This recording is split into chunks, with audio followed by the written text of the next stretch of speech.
Hello everybody, Matthew Armstrong here on day 10 of our 90-day live transformation hangouts going from mediocrity to mastery. And it is my pleasure to be speaking to you this evening, Sunday evening. And if you haven't already done so, then you need to purchase this book, because this is the book that we're going through. This is what we're learning from over this 90-day transformation from mediocrity to mastery. And if you haven't watched the previous trainings, previous hangouts, then after you complete watching this one right now, then go back and watch them all sequentially, because this is a process of transformation. And there are things that happened in the previous hangouts that are essential that you complete. Pleasure to be speaking to you this evening, Sunday evening, and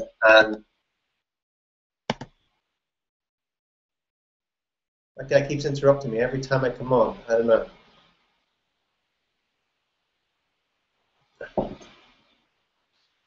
And so we're going to carry on this evening with understanding and learning about the value of challenge. We're on page 63 of the values factor. And this is profound stuff. I was just reading through it there. Before I get into that, I wonder, have you done your homework from last night? If not, then make sure you do it definitely by the hangout for tomorrow. I personally have not done it. I just lost track of time today, and suddenly I just didn't get it done. So I'm going to make sure I get it done tomorrow. So please hold me accountable and ask me in the questions in the comments box, have you done your homework? So I'm going to do my homework before tomorrow's hangout, plus the one that we're going to get tonight as well, because there's another one coming up shortly. These exercises, these homeworks are essential. If you just watch this passively, you will get, of course, you'll get something out of it. But it's when you do the exercises that's where it's really tough. Really asking yourself the tough questions that you'd never ask yourself unless you go through a process like this, unless you go to a seminar, unless you're doing a course like this. But that's where you get the breakthroughs. That's where you get the transformations. That's where you get the big aha moments. That's where you start to learn things about yourself that you never knew. That's when you start to see your blind spots. Your strengths come up to you, your weaknesses come up to you, the things that you've been in denial about get shown to you. And the more we know about ourselves, the more true we can be, the more authentic we can be, and the more powerful we can be as well. Because there's so much of ourselves that if we just don't know about, so we're not utilizing, we're not activating those parts of ourselves, if that makes sense. So this is a journey of self-discovery. And we're discovering that there's nothing mediocre about it, right? We're here to master our lives, and we shall do that. And we shall face the challenges head on, because challenges are a great thing. This is the stuff that, I'm reading through this stuff, and I'm thinking, God, if they only taught this stuff in school, you know, really important stuff. I just remember back to sitting through, I don't know how many years I went to school, 12 years or something, at least, of going to proper school. And what was the point of it all, you know? Sure, you learn to read and write and stuff like that, but surely that only takes about 6 months, you know? There's so many classes that if they just taught this in one class a day for a few years, you know, the world will be a different place. The world will be a different place. People will be different. We don't learn about these universal principles, how to really master our lives. And so that's why you're here learning it right now. And I'm here learning it right now at a deeper level as well. Because when I learned about the importance of balancing, the importance of challenge, how challenge is there to support us. It's like a paradox. Challenge is here to support us. When we have a challenge in our lives, it's not like, oh no, why is God doing this to me? You know, God's doing it to you because it's good for you. That's why. You know, with my son, whenever he falls over, as long as it's not like a really hard whack, I don't run over and pick him up every time, because if I did, then he just wouldn't get up. He'd just lie there and wait for someone to come and pick him up, and he wouldn't exercise those muscles that it takes to get up himself. And you know, he's 2 years old now, so you know, he likes to push his limits. So he falls over a lot. He tumbles, and unless it's maybe he's got a big smack in the mouth and there's blood pouring out, that's when I go over. That's when I support him. That's when I show him he's loved and show him he's okay. But if he's just taking a little tumble and he looks at me, I say, that's great. Now get up. Yeah? Now get up. You've had that challenge, now get up. And then he gets to his feet. That strengthens him each and every time. So sometimes, you know, those that have a belief in God expect God to come to their rescue. Come to your own rescue. You know, come to your own rescue. Because you know, God wants you to be strengthened, right? The universe wants you to strengthen. And that happens through challenges, you know. And that's the way I am with my son. I give him an equal balance of support and challenge. I support him, give him lots of love, and I also challenge him, you know. We're swimming in the pool today, and I don't hold him around the pool. I don't have armbands for him or rings or anything like that. I let him know this is water, and you sink unless you swim. Yeah, well, obviously there's ways to go on your back and float and stuff, but so now he's really used to it, and he goes down, and if he goes right down to the bottom, he pushes off, but often he goes in under, and he'll start trying to swim to the top. He's just turned 2, and he's almost swimming now. He'll get out of the water, he'll jump in, go right down, spend about 4 or 5 seconds under the water, come back up again, and then I'll turn him around, bring him back to the side, and he's almost swimming, because I'm giving him this equal balance of support and challenge, right? If he just supported the whole time, if he just had these like swimming aids, these armbands, this rubber ring around them, like see some kids have got a rubber ring around them, they've got an armband here, an armband here, and they're just like floating like a, I don't know, like a stuffed animal or something in the water, you know, something that floats like a duck or something, and that's not realistic. So they're getting so much support that how are they ever going to learn to swim like that? You know, it's going to take them years, right? Until they actually decide, okay, I've got to learn to swim. Because floating around in the pool like that never teaches you how to swim. And in life, to learn how to navigate through life, if we've all just always been given support throughout our childhood, then we're not going to be able to learn how to navigate through life. You know, and this is an important lesson now for anyone who thinks that they were hard done by as a child, that one or another of their parents were too hard on them or didn't give them enough love or something like that, because everyone who came into your life growing up came in for a purpose, and that was to help you grow, whether you realize it or not. So this can take a lot of judgment away, this can take a lot of bad feeling away when we fully understand this concept of support and challenge, right? So for example, for me, growing up, I had my father was massively challenging, incredibly challenging, and sometimes I said, oh, why does it have to be like this? Why does it have to happen? I just get angry and frustrated and sad and all the range of negative emotions. And then on the other side, I had this incredibly supportive. Well, my mother was very supportive, but not to balance out my father's challenge. She wasn't that supportive to balance out his challenge. But I had these incredibly supportive grandparents. My grandparents were incredibly supportive. I loved being with my grandparents because it was a release of dopamine, a good feeling in my brain where I was like, I can just relax here, and you know, no one's going to shout at me, and I don't have to do anything. I can just do whatever I want, and it was like going on a retreat every time I spent time with them. You know, it was great.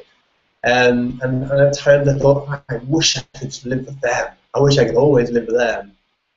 But you know, if I grew up always living with them, always getting that support, and then I just went into life, I would drown. I would have drowned in life.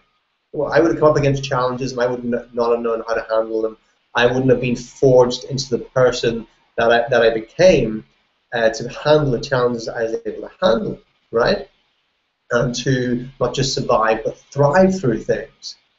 So I had a perfect balance of support and challenge, and so that bad feeling that I held toward my father for so long, once I realized all this stuff, it just kind of fell away. I just realized that he was just playing his part. He was serving his role. You know, he was being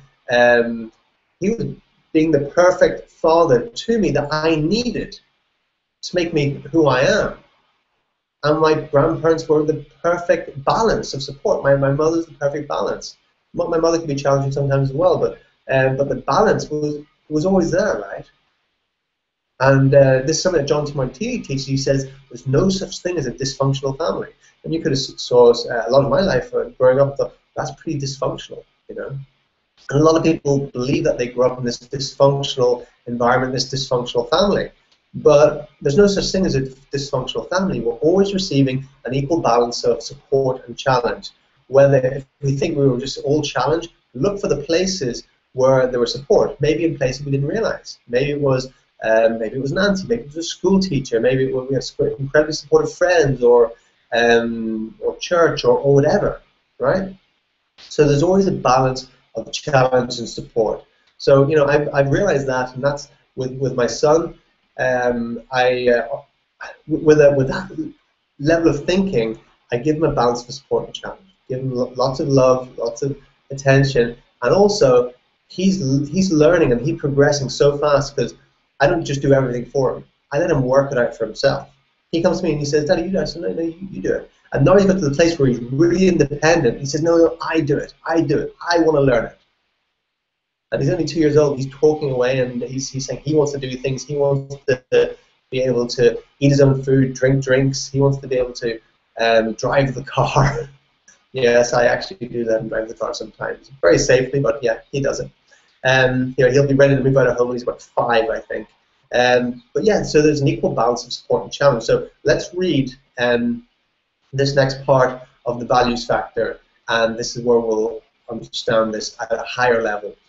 Just what I've been talking about in the level of mastery that John Demartini can explain it in. Okay, so balancing challenges and support. I repeat, your greatest difficulties, obstacles, responsibilities, and challenges are the voids out of which you forge your highest values. By experiencing challenges and responsibilities, especially as you're growing up, you can develop a precocious independence as you discover your own ability to rise to the occasion, meet your challenges, and effectively assume your responsibilities. On the other hand, when you experience an overabundance of support, you can develop a form of juvenile dependence upon that support. You become addicted to the feelings of ease, comfort, and security that you associate with being supported, and to your brain's chemical reaction to perceiving that you have someone to rely on and perhaps to take care of you. In scientific terms, this experience sets off a flood of the brain chemical known as dopamine, one of the feel-good chemicals that is literally associated with addiction. Then, because the universe always seeks to restore balance, your dependence upon support will cause you to attract one challenge after another until you finally succeed in freeing yourself from your dependence. Thus, if you wish to emerge as a more mature, inspired, and fulfilled individual, you want to make the most of your perceived challenges. You want to recognize both the hidden upside of your challenges and the hidden downside of support. Challenges inspire you to grow, to strive, to achieve, and like King, Einstein, and Keller, to become a true leader and visionary.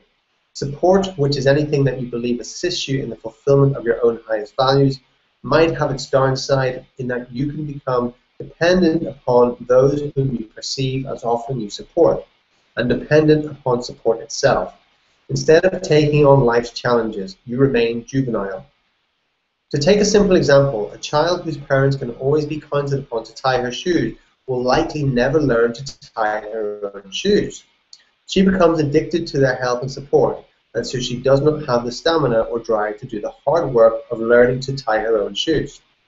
A child whose parents do not always offer support is thrown back upon her own resources. If she wants the freedom of movement that comes from wearing properly tied shoes, she is inspired to take on the challenge of learning how to tie them herself.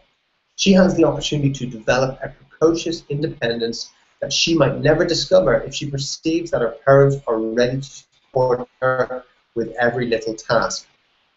Of course, if the child experiences no support, no one to give her food and shelter and warm clothing, she might literally die. If she has no one to teach her how to tie her shoes or to read a book, or to drive a car, she will likely find herself living an unfulfilled life. At every stage of her growth and development, she needs the right balance of challenge and support. In fact, scientists and social scientists across many disciplines agree the maximum growth occurs on the border of challenge and support. Balancing these ever-present forces of challenge and support allow you to grow and function optimally. That is because both challenge and support have something to teach us about our true relationships to the world, in which we are autonomous, independent, and free, and at the same time dependent, vulnerable, and constrained. Only when we can embrace our need for both sides of the equation, both challenge and support, can we truly welcome the challenges that inspire us to fulfill our mission.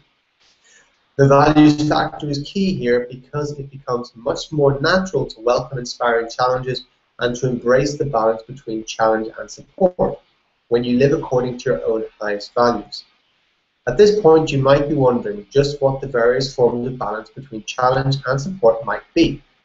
The answer is that this balance is always changing, depending on your age, personal history, and circumstances. Think again of Martin Luther King Jr. He was inspired by the challenges facing his people, but he also found support from a trusted circle of advisors and from the thousands of people who eventually joined his movement. Or think of Helen Keller. She was inspired by the challenges of not being able to hear or see, but she also found support from her beloved teacher, Anne Sullivan, who taught her to sign and helped her take on new challenges, such as entering Radcliffe College and completing her studies there. Nature inherently maintains this balance.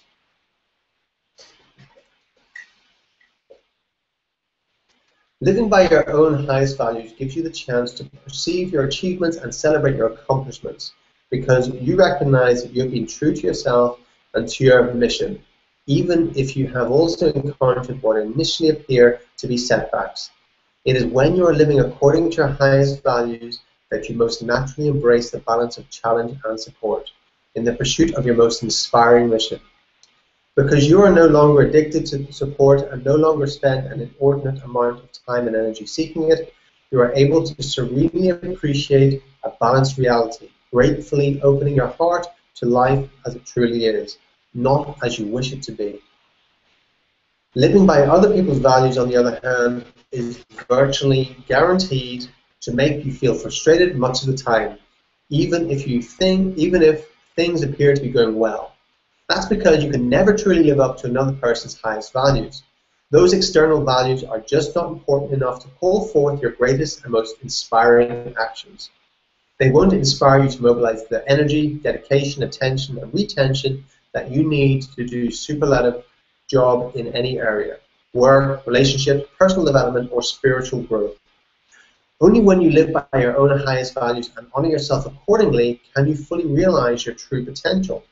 Only then can you welcome the essential and catalytic challenges that inspire you. Ironically, many uninspiring challenges arise precisely because we are not living by our highest values.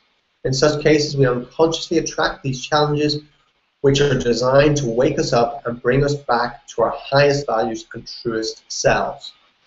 These initially uninspiring challenges may appear to be extremely difficult or painful, but they're also precisely what we need to drive us back to claim our true highest values and create the lives that are most meaningful for us. The following exercise can help us explore this question further. Exercise 1. What's wrong with your life? Most of us tend to seek more ease than difficulty and therefore tend to engage in unbalanced wishful thinking. We unwisely embrace pleasure and reject pain, seek support and avoid challenge, desire acceptance and despise rejection. This is an unbalanced perspective and engenders significantly unrealistic expectations. We convince ourselves that we could experience only pleasure, support, and acceptance. Then, when life inexorably presents us with its inevitable balance of pain and pleasure, challenge and support, and rejection and acceptance, we feel ungrateful. That ingratitude, which springs from our unrealistic expectations, leads us to believe that life on earth is hell. But we don't have to see things that way. We can choose to live according to our highest values and become willing to create a more balanced perspective. When we live with a more realistic set of expectations and embrace both sides of life's equation, we become able to open our hearts with gratitude and experience more fulfillment and inspiration. Whether we encounter pain or pleasure, acceptance or rejection, challenge or support, we continue to feel that gratitude.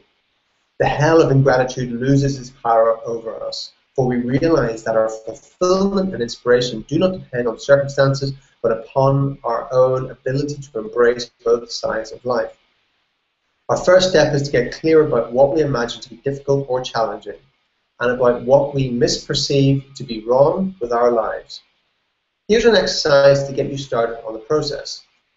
Instructions. In the space on the next page, write down each aspect of your life that you perceive as out of order, missing, an error, difficult or painful. Start from the beginning of your memory of yourself, for example.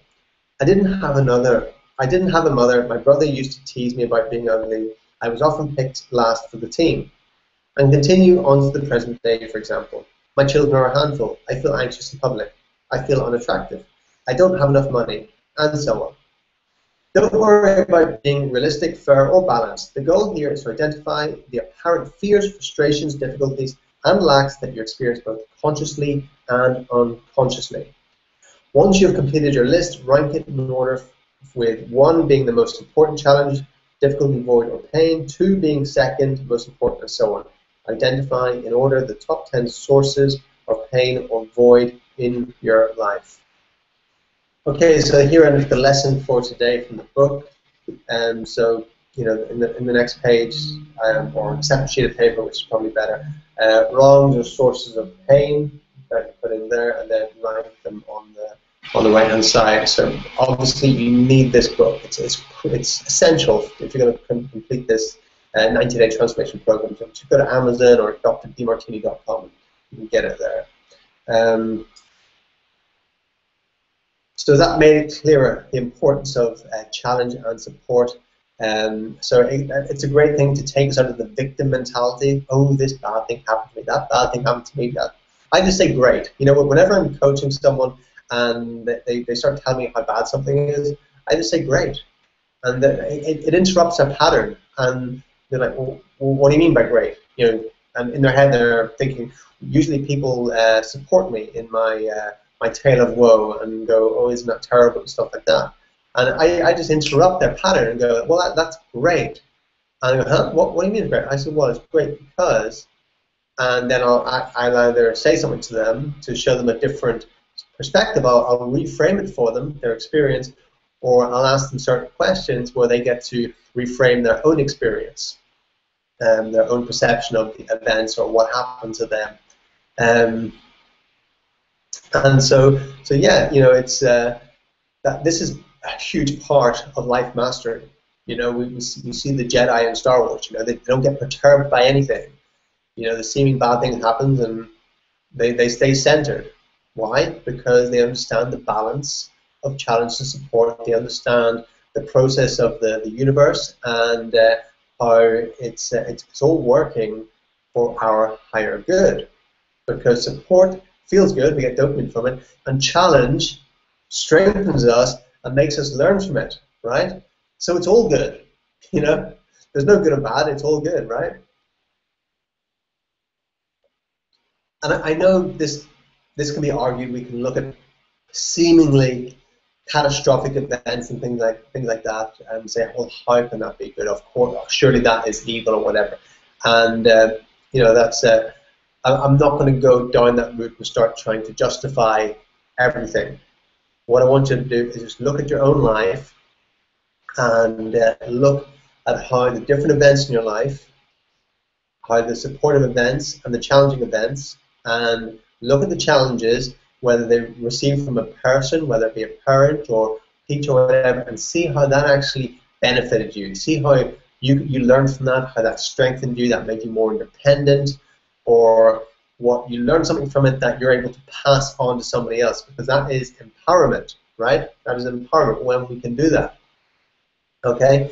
So as you move through the rest of your life, don't be in a fantasy that it's all just going to be support. You know, this is a fantasy of a lot of the New Age spirituality, where people believe that everything, it just needs to be daffodils and rainbows and you know, fairies sprinkling pixie dust, and that's all great, and I love fairies sprinkling pixie dust over me. It feels great, and just realize sometimes demons will come across your path as well, and when that happens, you need to stay strong and stay focused and slay those demons, right?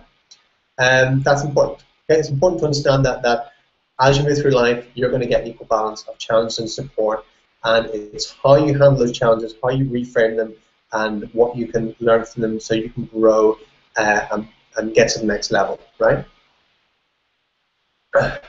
As you can see on my YouTube channel, I do a lot of challenges. Okay, I'm going to do this challenge now, I'm going to do this challenge, and this challenge. And I do empowering challenges.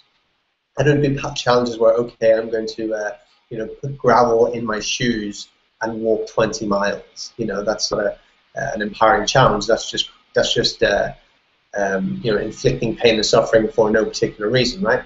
So I do empowering challenges, challenges that are going to be beneficial for me and beneficial for others as well. Because if we don't challenge ourselves in alignment with our highest values, then the universe is just going to send us challenges our way anyway. You know, if we're a parent and we have children and we just think we just want to give those children all support, it will backfire on us. Challenge will come from a different place, and if we completely conceal them in cotton wool, at some stage they're going to go out there and they're going to face challenge after challenge after challenge after challenge until they balance out those things that are going on in their brain and in their life. Yeah.